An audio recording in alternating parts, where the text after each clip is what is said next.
Take a camel trip, or a jeep, into the Egyptian dunes. Over the Valley of Kings, a magnificent sight shall be yours to behold. The Great Pyramids, huge limestone structures built some 3,000 years before you came along. But instead of focusing on the construction of these pyramids, which we'll look at in another video, we're going to look at what connects these huge, impressive ancient structures along with other examples of their kind, such as Stonehenge, or even the country of Haiti, however you wish to call it. I'm sorry if I butchered the pronunciation. Any Haitian scholars out there? In this episode of Avanexplains, we're going to take a look at what is slavery.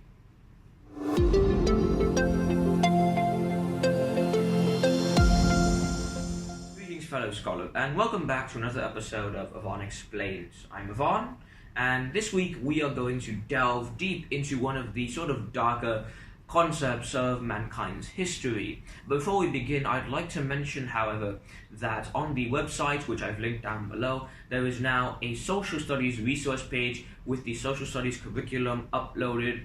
Thanks for all the support and the time you guys have given me. I haven't been so punctual with releasing these. I will try my best to release science before the end of this week, along with a few Kahoots, but there's no guarantee. I'm still a teenager, and of course, I have other commitments in the World Scholars Cup, but not as many as you'd think. Okay, so moving on. Let's talk about slavery. Now, slavery is one of those concepts that we tend to shy away from in popular conversation, mostly because it was such a dark concept when it was first around. And, well, slavery first came around in almost ancient times. We have records of ancient Sumerian civilizations in the Indus River Valley near modern-day Pakistan, Iran, Afghanistan, and India, employing slaves in their temples and even in their households. And for much of human history, every sort of great civilization has employed slavery. The Egyptians did it. The Egyptians used slaves to build the Great Pyramids. The Mayans, Aztecs, and Incas might have enslaved prisoners of war or criminals to build their structures or to be sacrificed to the gods in some sort of ritual. And of course, most recently we have colonial slavery, one of the most studied and written about slavery periods, which we'll get into later in this video. But first, what is slavery? Well, a dictionary definition basically means that slavery is the treatment of humans as de jure property. So essentially you're dehumanizing a person or indeed a group of people, and you're making them become objects that belong to yourself or to another person. Instead of treating them as if though they have feelings, emotions, and rights, you treat them as if though they are yours to command and that they have no say over what they can do with their day. You could order them around, you could punish them, and you could even sell them off to other slave owners if you wished to do so. And slavery's been around, as we discussed, for a while. So nowadays slavery is obviously abolished. Almost worldwide you can find no official legislature that allows slavery. However, there are still a few examples of slavery that go undetected. There is a huge market for slaves, especially underground, especially in North Africa with the recent Syrian civil war. Refugees fleeing from sub-Saharan African countries or even the Middle East can find themselves becoming the target of massive underground slave operations. But let's talk about the historical aspect of slavery. Slavery first came around, well, as soon as the human civilizations came around. It was slaves who built some of the most impressive structures of our day. The Egyptian pyramids, as I mentioned, were carved and indeed were dragged up. The stones were dragged up by slaves on huge rollers. Stonehenge, that mysterious celestial stone structure in the middle of England, is believed to have been built on the orders of slave masters to forced laborers. Indeed, the other civilizations we could talk about for days on end, and maybe one day I'll talk about the specifics of their slave construction work. But for now, let's talk about how slavery functions. Essentially, when you buy a slave, that slave is now yours to command. You can do whatever you want with them, you can sell them off, you can order them around, you can even kill them, and the law won't care. In fact, it was one of the greatest atrocities of mankind that humanity wouldn't recognize a crime if you killed a slave, as long as it was your slave. If you killed or punished a slave, even mutilated them, they'd be perfectly fine with it because they believe that this object deserved that punishment, which is really kind of harsh, right? These are still humans that we're treating, and they're not objects at all. They still have their rights, their desires, and their wants. Why should you strip them of all of these and consider them yours? But I think let's talk about the motive behind it. Slavery is sort of the motive behind it is, well, at least in the later years, in the 1600s, 1700s, and 1800s, was the white man's burden. This sort of racial stereotype and belief that it was a white person's job to make the other races of the time, indeed, the derogatory terms, and I apologize for using them, the blacks of Africa, the yellows of Asia, and the browns of subcontinental India, as well as perhaps South America. These were races that they considered inferior because of how uncivil they were. And it's not their fault, right? African civilizations didn't quite have the technological or resource power to catch up to the Europeans. The Asians still had to deal with their massive population, and they had to feed much more mouths than the Europeans. And the South Americans still embraced their cultural heritage as tribes and religious devotees, not preventing them from catching up with Europe. And it was sort of logical at the time that it was the white man's job to make all of these races become more civil, or at least more humane. And one of these was by sort of making them slaves, right? If you couldn't turn all of them into educated, bright minds, you might as well use them for your own gain, and so that the white man might profit from trying to teach the other races. Now, obviously, this is absurd in the modern day because you can obviously not think of anyone who thinks that slavery was a good thing.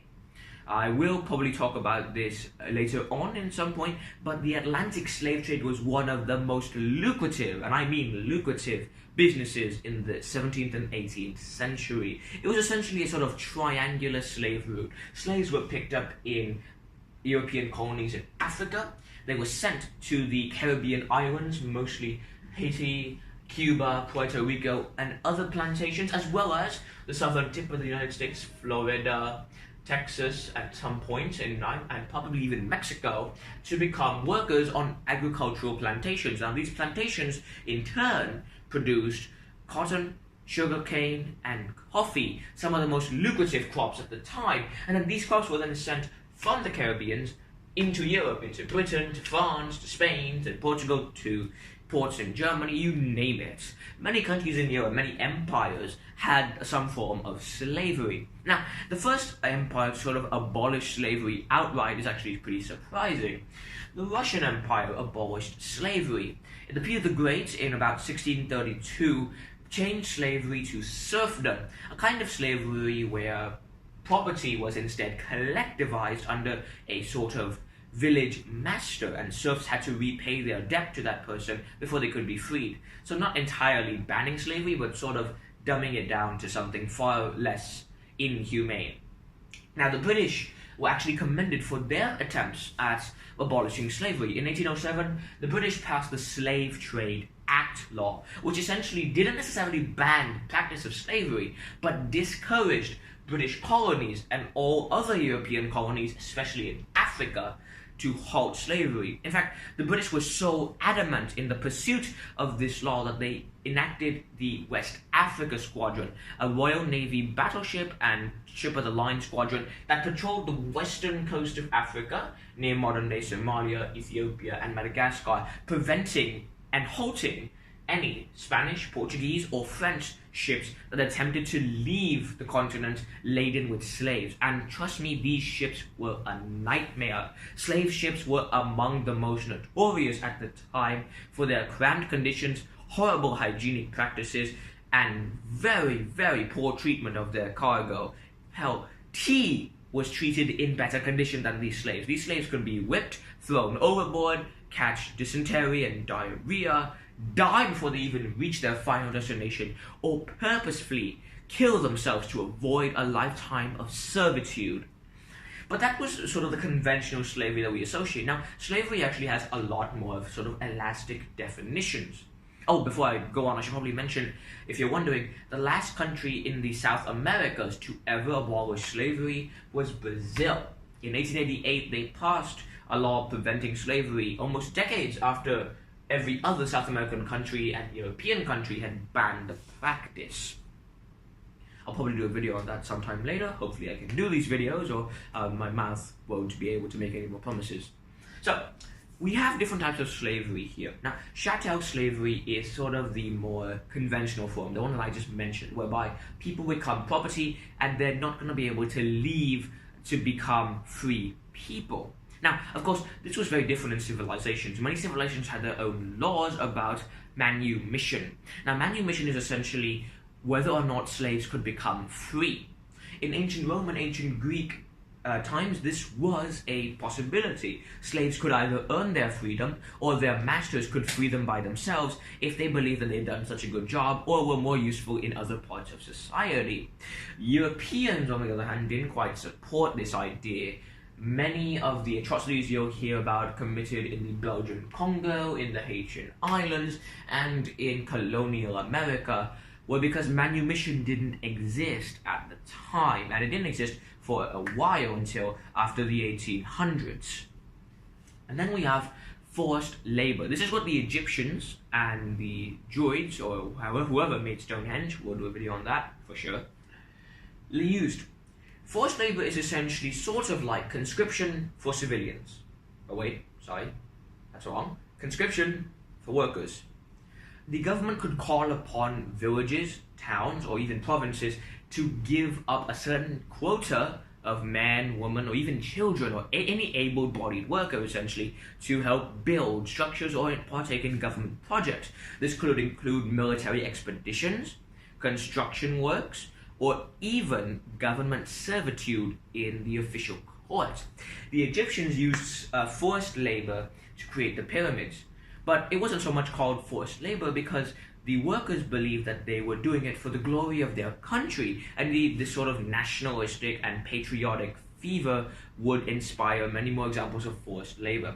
Now, in the 20th century, forced labor became sort of a taboo word, especially after it emerged after World War II, that Germany had forced labored, if that's even a word, thousands of and millions of Poles and other minority groups whom it considered inferior. The Soviet Union was notorious for its Gulag system, comrade, where millions of minorities or oppressed people or political rivals who threatened the revolution were imprisoned and were forced to serve in menial tasks such as rock breaking or even military arms work.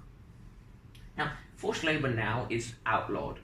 A government cannot legally call upon citizens to work for no pay involuntarily. And you have to remember, forced labor was very dangerous at the time, because if you didn't comply with the government, you could be punished, you could be sent to jail, executed, or forced into even more forced labor later on down the line. You could have your property taken away from you in some places of the world. Then there is domestic slavery. This was one of the bigger sort of subcategories of slavery, where slaves worked in the households of their masters and served as servants, proper servants such as butlers, housekeepers, maids, or even nannies, for no pay and against their wishes. This was sort of the nicer-ish, if that can even be applied to slavery, the nicer aspect of slavery, because domestic slaves weren't as poorly treated as, say, actual chattel slaves working in the fields or in the factories. Now, then we have the most modern form of a slavery type, which is military slavery. Now, it's not actually called that. We know it under another name. It's called conscription, whereby a government calls upon a certain age range of its population, usually 18 to 24, even 35 years old, to serve in the military for a certain amount of time. For example, in Rodor, in Thailand, the kids have to serve at least 2 years of constant Saturday military practices under the Thai government. Singapore and South Korea, not North, apologies, we don't know anything about North Korea's military slavery, though I'm sure that's pretty extensive. Singapore and South Korea also employ conscription, but in a different way. The people from abroad have to come for 2 years in order to become military soldiers and trainees. Now, these military slaves will then be, given back to the civilian population, but in the case of a war, they can be called up again using conscription laws in order to serve their country. And if they didn't comply, well, it'd be them being shot and not them shooting other people. So that's pretty much it in terms of forms of slavery.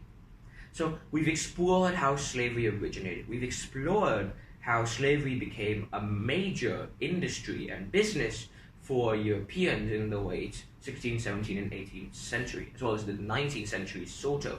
We've explored the end of slavery, and we've explored different forms of slavery. Well, what could possibly be next? Well, we haven't delved into the exact names of slaves, many of whom are included in the history curriculum of our World Scholars Club notes, available on the website down below. Sorry for the self-promotion. So, let's talk about some famous slaves. You may have heard of Toussaint Louverture or Jean-Jacques, two very famous French Haitian slaves who fought for the independence of Haiti. Now, Haiti is very important as a country because just as the 18th century was ending and the 19th century was beginning, Haiti became the first and, to this day, the only country in the world to have gained its independence through a slave revolt. That's right, the slaves actually overthrew their French and even Spanish masters and gained their own independence. These two were very key in that fight. Toussaint Louverture led the Haitian slaves in their military revolts, while Jean-Jacques would become the first emperor of Haiti, though not for too long after the country gained independence. We also have other famous slaves, such as Leo Africanus and, of course, Miguel de Cervantes. Now, the former both of them were actually slaves from Spain, but Leo Africanus was, as the name suggests, very keen on exploring Africa. He actually wrote a very famous book, which is going to be here, about African geography and history, at least North African history and geography, and Europeans credit it as one of the sparks for the scramble for Africa, when European explorers would attempt to pierce ever darker into this continent. Now, Miguel de Cervantes you probably know as the author of Don Quixote, the Spanish work that many consider the backbone of that country's literature works. And actually, both of these men were never born slaves. They were in fact captured and sold off as slaves by Barbary pirates, a group of corsairs and sea-dwelling people who lived near Tunis and Egypt and worked at times for the Ottoman Empire. They captured both of these, not at the same time, and sold them off to their owners. Both were eventually freed and would use their experience as slaves to impact their later works and contributions in life. So now that we've explored some other famous slaves, but that's not all, by the way. You can see the rest down below. I will leave some names and links down below for you to look at. Let's talk about next week's video. Now, next week's video was originally going to be about the Dyatlov Pass incident, since that incident was meant to be this week's topic, but I decided to push it back a bit because of the fact that I was going to tie history and special area, sort of an interdisciplinary video. However, instead of allowing me to dictate what you guys watch, I'd like to see you, as scholars, take responsibility and initiative for this. After all, this is a community by a scholar for all scholars. Whatever you guys want me to do a video about next week on Monday, or hopefully not Tuesday, but maybe I'll get pushed back, please comment it down below, or simply send me an email, which is going to appear on the screen right now. If, however, you prefer if I just do the Dyatlov Pass incident, I'm going to do that, but I would really like to see you guys take an active part in voting for which part of the video or which subject I'm going to talk about. So, as always, take good care of your alpaca. Hope you learned something. And this is Juan Latino of Avanexplains, signing out.